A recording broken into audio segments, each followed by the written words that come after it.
So just as a reminder to our viewers, TVP World is following this developing story on the attempted assassination on Slovakian Prime Minister Robert Fico. We now bring in Slovakian MEP Vladimír Bilčík of the European People's Party to further discuss what has emerged over the last 24 hours. Good afternoon, and thank you very much for joining us at TVP World.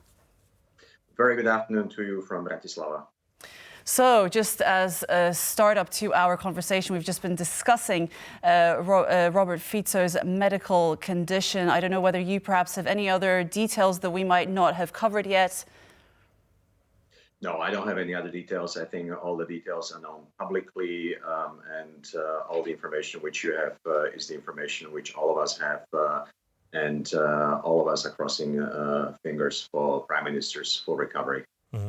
Now, I'm curious here, Vladimír, if I may. I mean, you're an MEP. We are currently very close to European elections. No matter where you stand, Robert Fico definitely had certain opinions that were not shared by everyone. He's very much known as a populist.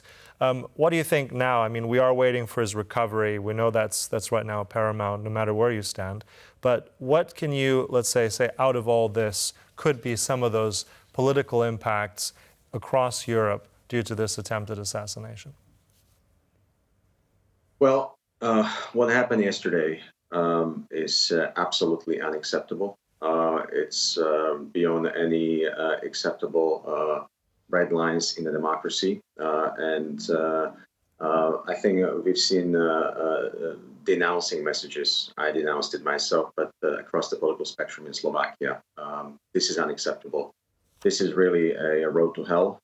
Violence is not the way to go, and I hope that what happened yesterday will first and foremost be fully and consequently investigated. Justice will be served, and furthermore, that the Prime Minister fully recovers. I think this is the basic message. Now, beyond that, of course, and you touched on it already, we are living in an era of extremely divisive politics. And we have seen it too many times now in recent years that words can injure physically. They have consequences in real life. Words can also kill, literally. And we must, as politicians, act responsibly. I think the messages we saw today also in public life in Slovakia are important. The outgoing President Čaputová and the newly elected President Pellegrini held a joint press conference. They made a press statement calling for people to calm down across the public life. And I think this is going to be important. Things must calm down, and nobody should use this tragic moment from yesterday for scoring cheap political points. And I think this is going to be extremely important also in the run-up to European elections, which are going to be held in Slovakia on the 8th of June. But it's also a stark reminder to all of us, also following up on the attack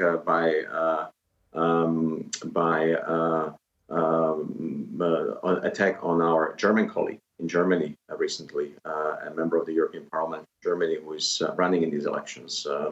That we need to bring politics back to the institutions. We need to bring politics back to arguments, to a civil public debate in the era which is becoming more and more polarized, and where we have seen more and more extremes in politics, but also in actions.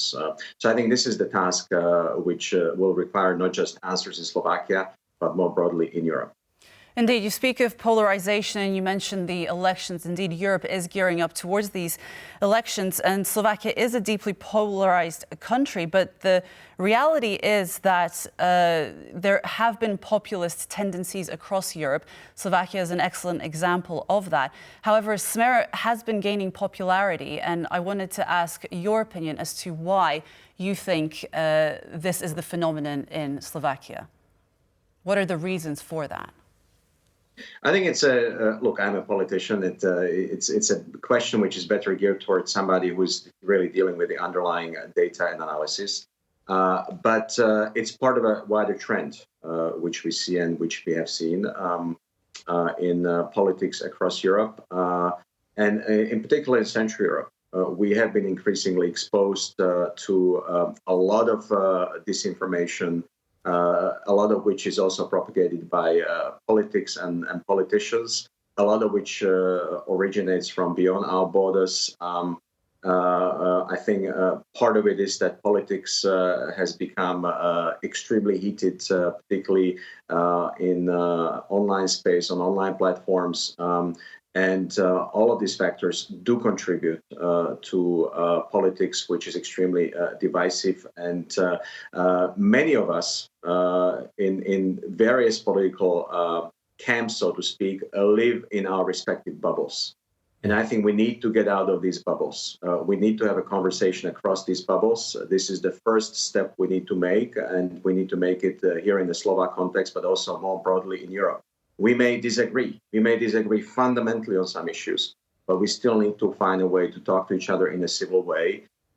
This cannot turn into a war of words, because war of words, as we see, can lead to action which is violent, which is dangerous, which can kill our democratic institutions. We all have to feel secure. And I think one of the consequences also of today's decision is that there is going to be a heightened security when it comes to not just politicians in government, but also politicians in opposition, media across Slovakia. I think this is a welcome step.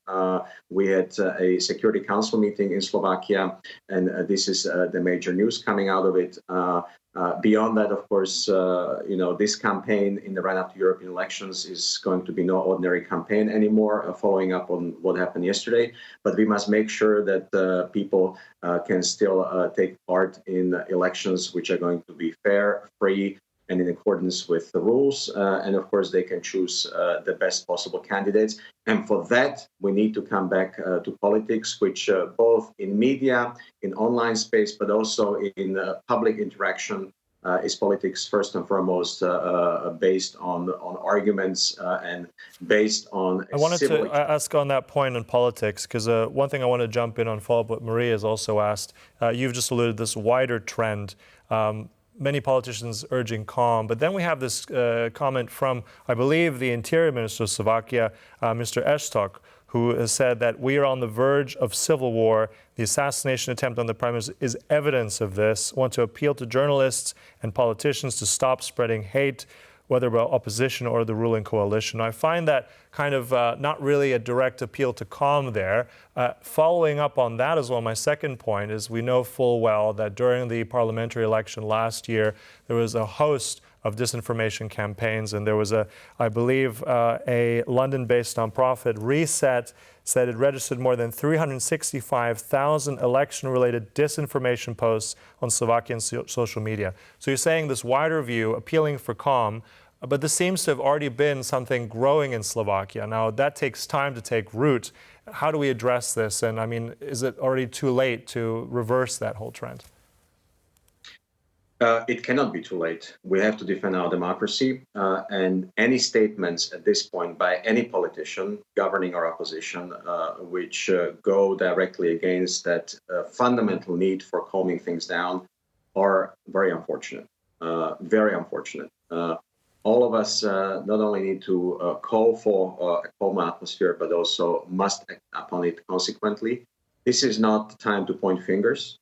This is the time to come together as a society. Slovakia is a relatively small country, and we need to find a way how all of us here, some 5.5 million people, can live side by side, can talk to each other, and can have civil politics. This is the basis of democracy. So I agree with you that those calls for calm have to be consequential, and I think every politician, especially those holding power at the moment, have the utmost responsibility, on the one hand, to make sure that people feel secure, people feel that they can go out and walk around without fear, and at the same time ensure that our fundamental freedoms and democratic institutions are fully protected with respect to all citizens, regardless of their political views. I think this is fundamental. More broadly, you make a point about disinformation. I've spent the past 5 years in the European Parliament fighting against disinformation. We had a special committee on foreign interference and disinformation. I was a spokesperson on this committee for the European People's Party. We adopted a series of reports, but also specific measures targeted at fighting disinformation, both online and also in media. I think we've had some breakthrough adoptions of legislation such as Digital Services Act, European Media Freedom Act. What is important at the moment that these pieces of European rules, legislation come into effect across the EU, and it's fundamental that they are at the moment taken also seriously and respected in Slovakia. And it's also a call to future European institutions coming out of these European elections. The spread of disinformation can really undermine democracy. It is one of the biggest threats that democracies are facing across Europe these days. And we have to take the fight against disinformation, against extreme hatred and populism a lot more seriously across Europe. Indeed. Thank you very much for joining us. Vladimír Bilčík, Slovakian MEP. Thank you very much for joining us at TVP World. Thank you very much, and greetings to Poland.